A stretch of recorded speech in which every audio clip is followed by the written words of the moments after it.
Good morning, good morning.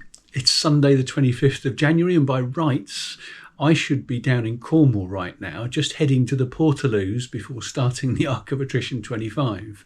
But I'm not. I'm sat at home on my battered old sofa looking out the window with a cup of tea on the side. Because last Wednesday I found myself in Royal Papworth Hospital in Cambridge being treated for a heart attack. I'm sitting here in some paper pants, having had my wrists shaved, and I've got an operating gown on because I'm about to go into what they call a cardiology cath lab. So this video is to reassure you that I'm absolutely fine, to explain what happened and why it was a really good thing that I'm a runner, and the implications for me and possibly for you moving forwards. Let's get on with it.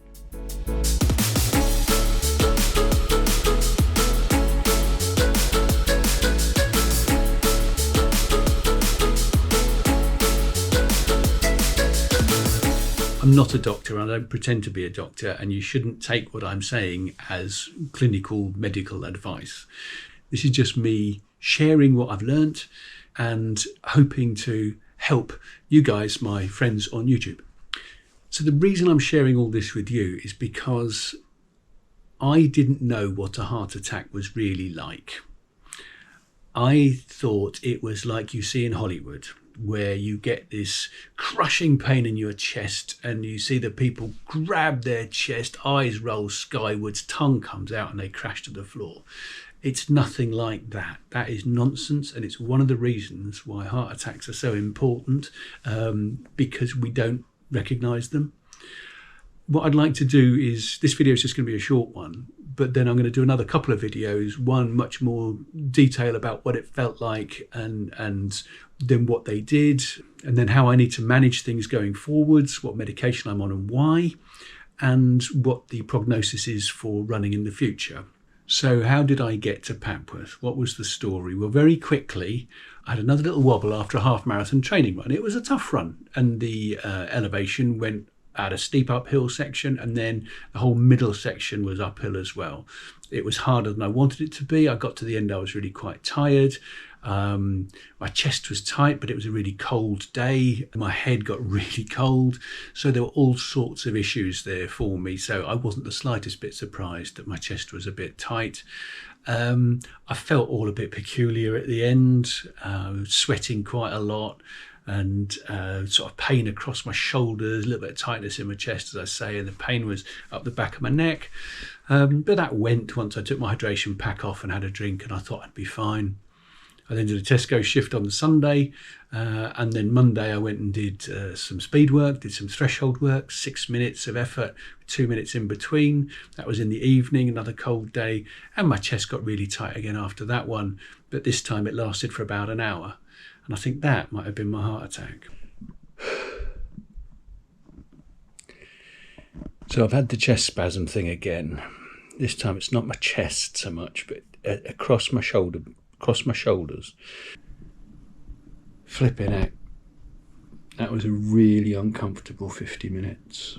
So let's answer the question, what actually is a heart attack? Well, a heart attack is not a cardiac arrest as such. Cardiac arrest is where the heart stops beating completely, whereas a heart attack is when one or more of the main coronary arteries that supply the heart with blood to allow it to pump, they get blocked, and therefore the blood supply is compromised, which means the heart can't pump, or part of the heart can't work, which causes you a problem and also can possibly irrevocably damage those muscles of the heart.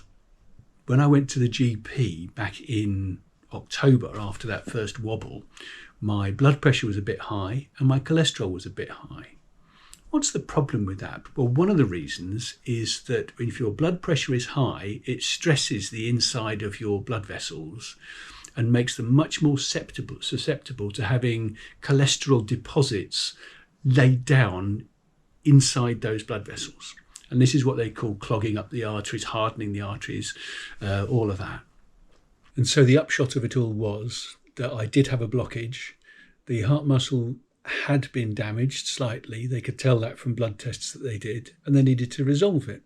When I looked at my discharge paperwork, it referred to it as severe stenosis, And when I looked up severe stenosis on Google, that suggests that the blockage is 80% or more. So that means that only 20% of the blood was getting through that particular artery. So what they did is they put in a stent. So they wiggled a little pipe up my arm from my wrist all the way round into the artery that had the blockage.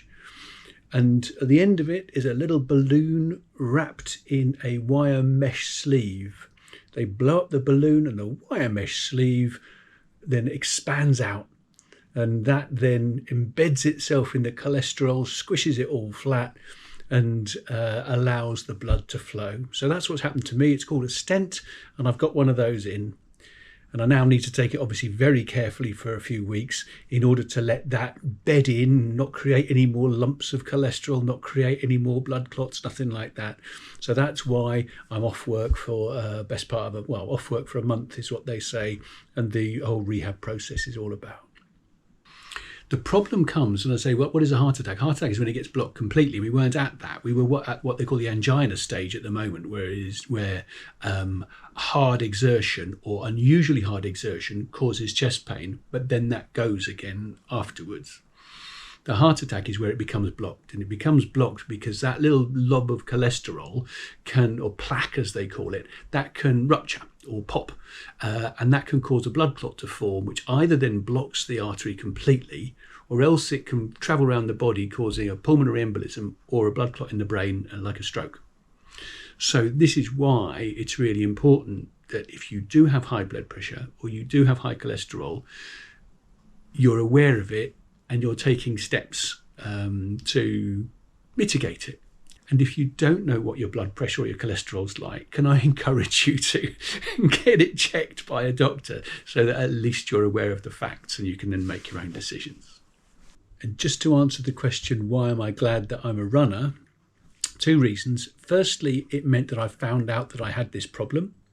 Had I not been pushing my heart rate to the levels I did, I would never have had those kind of angina pains in my chest. So that's a really good thing. I probably wouldn't have found out that I had this blockage until it was 95% blocked and I was much older and less able to recover. The second thing, of course, is that my heart is actually pretty healthy, and that means it's really quite strong and should help me to recover.